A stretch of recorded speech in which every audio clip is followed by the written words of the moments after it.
Did your family have favorites? If so, were you the favorite or someone else? During dinner, when my mother put her fork down and said my sister was the only child worth bragging about, I felt the familiar slide of the room tipping in her direction while everyone else pretended not to notice. And I did the thing I have trained myself to do since childhood, which is to sit very still, take the hit without blinking, and make a quiet promise to myself that I would not give her the satisfaction of seeing me bleed.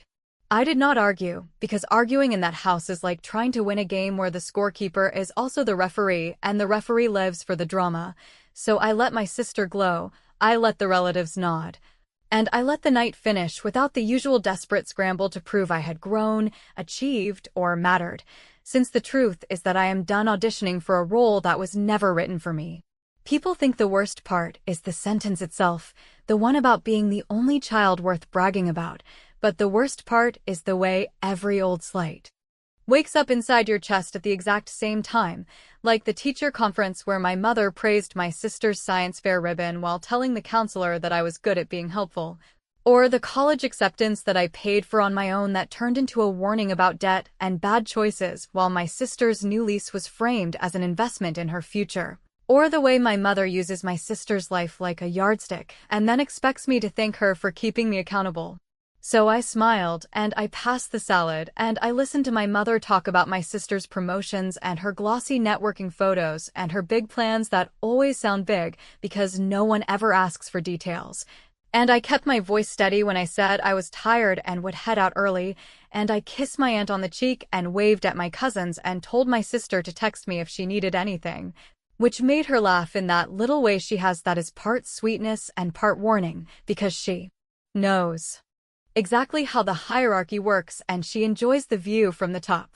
I drove home in silence, not the dramatic kind, not the kind where you rehearse speeches and imagine slamming a door, but the kind where something inside you shifts from taking the punch to holding the rope.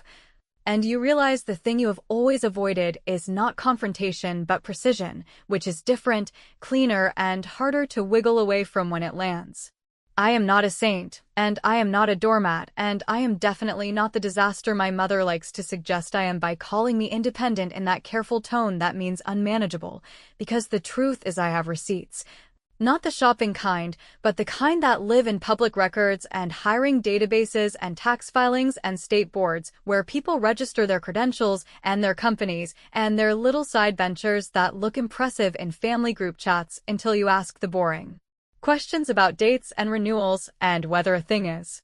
actually real or just a story that works on people who never verify anything. I did not need a showdown at dinner, because I am not feeding that machine anymore, and I do not need a dramatic speech with trembling hands and big declarations, because the person I needed to reach was never the table, it was my mother. Specifically the part of her that worships appearances and has built her entire sense of control on the idea that my sister is untouchable, brilliant, and above consequence, while I am optional and should be grateful for crumbs. So I did something very small that felt like stepping out of an old skin. I sent my mother a message that said I had a single sentence to share with her that would spare everyone a lot of noise, and I asked if she wanted to hear it privately. And when she replied with a clipped yes that somehow carried 20 years of condescension in 3 letters spelled out like a command, I drove over, walked into her kitchen, and placed one page on the counter. Not a manifesto or a threat, just a plain sheet with a plain heading from a very boring place that does not lie, and I said the sentence slowly so she could not pretend she misunderstood it. I did not raise my voice, and I did not gloat, and I did not add color or commentary, because some truths do not need makeup, and when she tried to pivot to my tone or my timing or the audacity of bringing this to her home, I simply repeated the sentence and pointed to the line on the page where the date sat next to the name and the status that could not be glossed with a family anecdote or a cute caption under a celebratory post. I left before she finished her second objection, because the point was not to humiliate her, and it was not to fight. The point was to put the ball where it belonged and then walk away, and I slept through the night without the usual replay reel. And when my phone lit up in the morning with my sister ramping her way through caps lock and punctuation and accusations about What I had said to our mother, I looked at the screen and felt something I had not felt since I was a kid, which was calm, because I had not said anything cruel or untrue or even complicated. I had just said one sentence that rearranged the furniture in our house. I have not answered her yet, and I will not until I decide what will land cleanest, because I am done being dragged into loud rooms where truth goes to die, and if you think this was petty or too far or not far enough, you will understand why I am smiling when I tell you that last night was not the revenge, not even close, because the first move was only the doorway, and the real part starts with what I am about to do next. When I looked at my sister's message, the one where every word was shouted like a fire alarm and my name was threaded through blame as if it were a cable she could yank to stop the world from moving, I felt the tiniest pocket of relief settle under my ribs because for the first time in a long time I did not feel the familiar urge to run toward the noise and defend myself. I felt the opposite. The rare and completely new permission to let the noise do what it does while I stayed very still and put my attention where it actually matters, which is on the paper, the dates, the filings, and the stories that could survive being read by a stranger with no stake in our family theater. I did not answer her, not because I was afraid and not because I wanted to keep her twisting, but because I have learned that the second you step into a shouting match with someone who lives on applause, you have already given them what they came for. And I am not in that business anymore. I am in the business of saying one clear thing to the correct person and watching how fast the oxygen rearranges itself in a room where the spotlight has been pointing in the wrong direction for years. Which is a fancy way of admitting that I stopped trying to win my mother and started talking to the people my mother actually listens to. It took me less than an hour to pull together the folder because I did not start this yesterday. I started it the first time I caught myself apologizing for existing while my mother narrated my sister's life like a commercial break. And if that sounds petty, you should know that what I have are not gotchas. What I have are public records with boring seals and the kind of breadcrumbs people leave when they are certain no one will ever read past the headline. So there was the state board record, with a status that had quietly flipped from active to pending and then from pending to inactive after the renewal window came and went. There was the Secretary of State listing that showed the company with the bold name, and the louder pitch had been administratively dissolved after late notices piled up. There were the county records that turned a very dramatic story about an unfair landlord into a very ordinary story about unpaid fees. And there were my mother's credit card statements with charges that kept landing on the same date with the same description that is not a utility and not a necessity, but a membership with a price that looks small until you add it, which I did because sometimes the most powerful sentence in a family is the total. I know how this sounds, like I am building a case because I am bitter, and part of that is true. I am not a robot, and I am not a saint, but the other part is simpler and colder. Because I have watched my mother protect my sister from consequences while letting me carry embarrassment like it was a backpack I was expected to decorate and wear proudly, and there is a point where the only way to get out from under a story is to refuse to walk in it, which is why I printed the records instead of screenshotting them. I paged them, I highlighted only the dates and statuses so there would be no question about my motives. And I wrote exactly one sentence on the top page in ink that does not smudge, a sentence that asked a professional question and not a personal one. I sent that packet not to my mother's phone and not to the family group chat and not to my sister who would have performed disbelief and then hustled to rewrite the ending before anyone else could see it. I sent it to the one person my mother treats like a judge. The woman who does her taxes and has her calendar and knows exactly when a small lie becomes an expensive problem, and my note said that I was concerned that a few assumptions in the family narrative might create liability if they were repeated in public settings where donors and neighbors and church committees like to clap for titles that sound official, and that I wanted my mother to be protected from the fallout of bragging about things that would not hold up under even a gentle audit. Before I hit send, I sat with the question that always makes me hesitate, the one about whether this is too far, whether I am setting fire to a bridge I might one day wish existed, and the answer surprised me because it did not arrive as anger. It arrived as a plain idea that felt heavier than revenge and lighter than forgiveness, which is that I am allowed to protect myself and I am allowed to protect my mother from her own obsession with a story that hurts us both, and if my sister hates me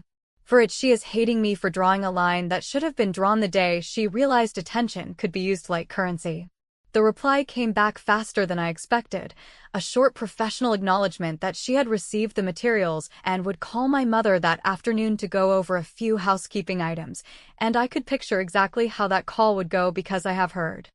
versions of it in other rooms, the careful questions, the pause that is longer than polite, the moment when my mother hears that the words she speaks about my sister are not simply words, but statements that imply compliance and solvency and standing. And while the phone lit with my sister's new messages and a handful of missed calls from relatives who suddenly remembered my number, I poured coffee and felt the kind of quiet you feel when a heavy door has been closed and latched. If you are waiting for me to gloat, you can keep waiting, because this step was not about humiliation, and it was not even about making my sister feel small. It was about choosing a lever that does not require me to live in conflict. And I chose the lever my mother respects, the one with letterhead and deadlines and consequences that arrive without my voice attached, which is why when my sister finally stopped texting and the group chat went silent, I opened my laptop, drafted a very polite update to the community coordinator, who had announced my sister as a keynote for next month's fundraiser, and asked her to verify that all featured speakers were in good standing with their licensing and filings. Then attached the general renewal guidelines for her convenience, and I signed my name, pressed send, and watched the little arrow fly, knowing that the next ring I hear will not be a demand for an apology, it will be the sound of a story being replaced by the truth. And I am very ready to answer that call. By the time I parked outside my mother's house, the text thread from my sister had grown into a long blinking wall of panic where every line insisted that I undo whatever poison I had supposedly poured into our mother's ear. And, while part of me wanted to reply with the same clipped tone I have used my whole life to keep people calm, the larger, newer part recognized that calm had never been the goal in that house. Performance had been the goal, which is why I walked up the path without announcing myself, let myself in with the key she never bothered to reclaim, and stood in the hallway listening to my mother breathe on the other side of her locked bedroom door as though the lock were not metal, but a shield against anything that threatened the story she had polished for so many years. She asked me what exactly I had said. She asked it in that careful voice she reserves for neighbors and committees and the moments when she knows authority is listening, and, because I am done being drafted into her theater, I did not give her the speech she was baiting me to deliver. I gave her the sentence as it was, clean and quiet. That the title she loves to use for my sister requires standing that is verified by a calendar and a fee and a continuing education record that has not been met for longer than a season. And that repeating a title in rooms where money changes hands or decisions are made is not just bragging, but a representation that carries consequences for the person who says it, not only the person being described, which means her. On the other side of the door there was a sound I had never heard from my mother, not weeping and not rage, but the sort of silence that happens when a person does the math in their head and realizes the answer will not be fixed by a stronger tone or a better story.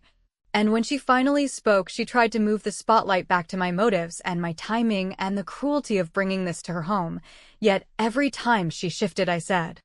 the same words and tapped the printed date again, because this was not about me being dramatic or ungrateful or jealous. This was about a word that does not change its meaning just because my sister smiles when she says it. I told her that I had not called anyone to gossip, I had not posted anything, I had not forwarded the records to cousins or old friends.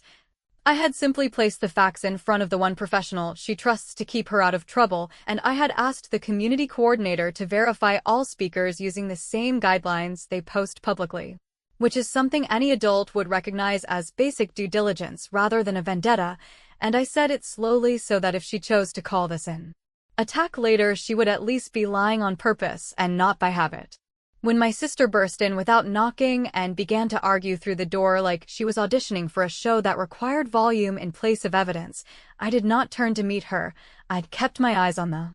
wood grain and kept my voice even, explaining that the adults in the room would solve an adult problem using adult tools, and that the next steps were not about family feelings, but about bringing what is said in public into alignment with what exists on paper. because the days of pretending those are the same by sheer force of personality had reached their expiration. She threatened to call the coordinator herself. She threatened to call the donors. She threatened to call an uncle who loves a good crisis. And I let her list names while I quietly forwarded the same polite note to the fundraiser's compliance email along with the renewal timetable that any intern could read and understand, which is exactly the point. Since the only people shocked by the ask are the people who never bothered to check whether what sounded glossy was actually real, and the coordinator's reply came back within the hour saying that the event page would be updated to reflect a pending review and that they appreciated the heads up before the program went to print. It is hard to explain the kind of relief that comes from choosing a lever you do not have to hold, but that is what settled over me when the website changed and the calls from cousins slowed and the family chat shifted from mockery to awkward silence.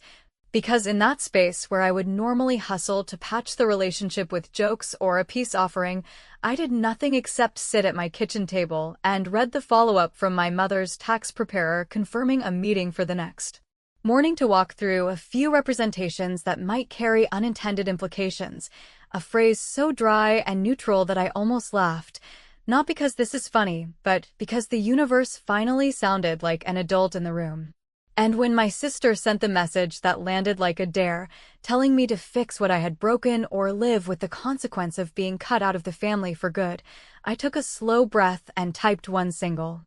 line back telling her that if she wanted my help she would send me a copy of every document that supported the title she used on her business cards, the ones my mother handed out like candy, and that I would gladly deliver those to the coordinator myself if they lined up, after which she stopped typing for the first time all day and the house felt quiet enough for me to hear the clock in the hallway. The one my mother keeps 2 minutes fast to maintain the illusion of control, and I knew then that the line I drew was finally visible. I left my mother with a simple choice, to walk into her meeting and tell the truth before someone else does or to keep the story and accept the cost. And as I locked my car and watched a message arrive from an unknown number with a state area code asking to confirm contact information regarding an upcoming compliance review, I realized that I did not have to push anything further at all, because the wheel had already begun to turn and the only thing left was to decide whether to answer that call myself or let my sister pick it up first.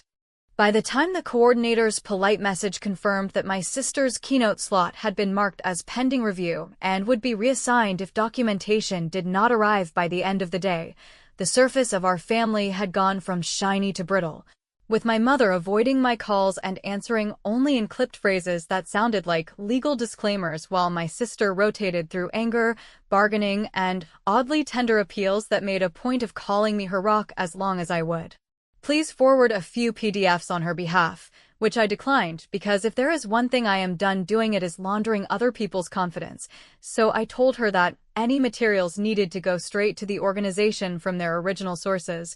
and that if she had the paperwork she claimed to have, a simple request would produce a verification letter in a few hours without my name anywhere near it. Around midday, my mother finally called to ask whether I understood what I was doing to the family, which is a sentence I have heard since I was a teenager whenever I refused to decorate a lie, and I told her that what I understood was quite boring, that titles are not heirlooms and cannot be willed from one conversation to the next, that a lapsed license remains lapsed until the board says otherwise, and that repeating a dissolved company as if it were alive does not resurrect it, but does create a paper trail for anyone who wants to feel important while ignoring the tiny matter of truth, after which she tried the old pivot to my tone and my lack of mercy, and I repeated the same quiet line I have been repeating for 2 days, that I am not angry and I am not looking for a fight. I am placing words back next to the records they were borrowed from and letting adults decide whether they still want to use them. It turns out adults in the real world prefer not to be embarrassed, which is why the professional group that had listed my sister as a panel moderator in a month sent a brief notice saying they were updating all bios to reflect current standing and would appreciate any direct links to good standing letters, and why the chamber directory removed a line that called her a director and replaced it with consultant pending confirmation, and why the fundraiser's coordinator, who has a sense of humor, asked me whether I might be willing to turn my verification email into a short session on how nonprofits can avoid unforced errors when they get excited about fancy titles, and I surprised myself by saying yes, not because I crave a microphone, but because the neatest form of justice here is education with a little edge, the kind that protects other people's mothers from building altars to words that crumble on contact. I did not announce any of this in the family chat because there is nothing to announce except the absence of pretense, yet signals still traveled through families like heat through a house, and within an hour my sister was on my porch with an envelope of printouts that looked clean until I noticed the timestamps and the mismatched fonts, and the way a renewal date appeared to be calculated by hope rather than arithmetic. So I handed the envelope back and told her to request the letters directly from the issuing sources, because I was not going to hand my name to a document that would not survive a call from a receptionist. And when she accused me of wanting to watch her fail, I said the first honest thing I have ever said to her, without sugar, which is that I want to watch her stop pretending and either do the work or choose a different story that does not require a stage. The piece that felt like revenge, though it was simply an elegant solution to a recurring problem, arrived when I called the fundraiser and offered my replacement segment under one condition: that the event publish a clear policy stating that all titles used in programs and introductions must be verified within a week of the event, that lapses or dissolutions must be disclosed in plain language, and that future bursary nominations would require the same, and the coordinator, who has been begging for someone to give her cover to make such a rule, said she would love nothing more than to put that policy on the website and in the emails, after which she sent me a draft that copy-pasted almost every sentence I had suggested and signed it with a cheerful thank you for saving them from a mess. When my mother learned that the policy had gone live and that my session had been added as a brief workshop on building honest bios, she left me a message that began with the familiar disappointment and ended with a quieter note I had not heard from her since I was a kid, a small acknowledgement that this might be necessary even if she hated the way it made our family look, and I told her, carefully and without triumph, that this was not about looks and never had been. It was about the strange safety that appears when everyone stops lying at the same time. Late in the afternoon, an email arrived from the compliance office with my sister's name in the subject line asking to schedule a short call to confirm a few facts surrounding recent public representations. And as I read it, I could see the next fork in the road more clearly than ever, because I could hand the moment back to my sister, or I could take the final step I have been holding in reserve since the night my mother put down her fork and chose a child to brag about. A step that does not involve a shout or a spectacle, but will end this quietly and permanently. And while my phone buzzed with my sister's new pleas written in softer language than I thought she knew, I started drafting the sentence that would close the door for good. I wrote the sentence that had been pacing in my head like a guard dog, and I wrote it without adjectives or posture because I wanted it to travel clean, and when I was done it fit on one line, which is how you know a thing has teeth. So I printed it 3 times on 3 plain pieces of paper and slid each into an envelope I had already addressed to 3 places my mother treats like mirrors: the fundraiser office, the church committee that loves introductions too much, and the family group email that has lived for years as a bulletin board for my sister's announcements, and before I sealed them I placed the packet of public records beneath each line, as if to say this is not an opinion and it is not a smear. It is the simple note that the title you have been repeating requires a license that has not been active since last spring, and that any use of that title implies compliance you do not have, which puts you at risk if you continue to present it as fact in rooms where decisions or donations are made. After which I put all 3 envelopes in a thin box, drove to my mother's house, and asked her to open the door so I could hand her something that would fix the part of our life we have been breaking on purpose. She stood there with her chin lifted like she always does when she thinks someone is about to challenge her, and I told her that I was not there to fight. I was there to return responsibility to the person who kept misplacing it, and that I did not want a scene or a tearful apology or any performance at all. I wanted a decision, and to make that decision easier I set the box on the kitchen table and explained that the envelopes were already stamped and ready, that I would not mail them today and I would not mail them tomorrow, that I would not mail them at all if she made the only choice that mattered, namely that from this minute forward she would not introduce my sister with a title she had not earned or currently held, that she would not submit bios that were padded like holiday stockings, that she would not ask me to stay quiet while she pinned something shiny on someone who did not meet the very basic standard other people meet without applause, and that if she broke that agreement even once I would drop the box at the post office on my way to work and call no one about it, because the letters would do what they were designed to do without my face attached. She asked whether I was threatening her. She asked whether I felt proud of myself for cornering my own family, and I told her I was not proud and I was not angry, I was tired, and sometimes being tired is the clearest state a person can be in. Because when you are tired you stop negotiating with illusions and you start writing things down. So I told her she could make any choice she wanted as long as she understood that the cost would attach to her name and not mine, and for the first time since I was a teenager she did not pivot to my tone or my history or the old greatest hits. She looked at the envelopes and then at me and then at the clock. She keeps 2 minutes fast, and she nodded in this small, almost private way that made me think of a woman who finally sees the invoice for a party she did not need to throw.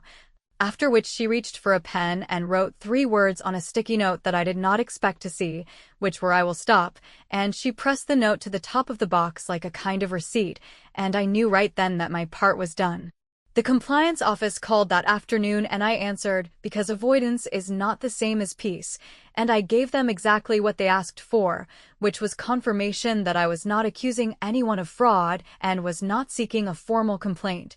that I was simply pointing them to records they could see without me, and when they thanked me for the clarity I told them they did not owe me anything, not a confirmation and not even a resolution, and that sentence felt like a clean exit in a life that has been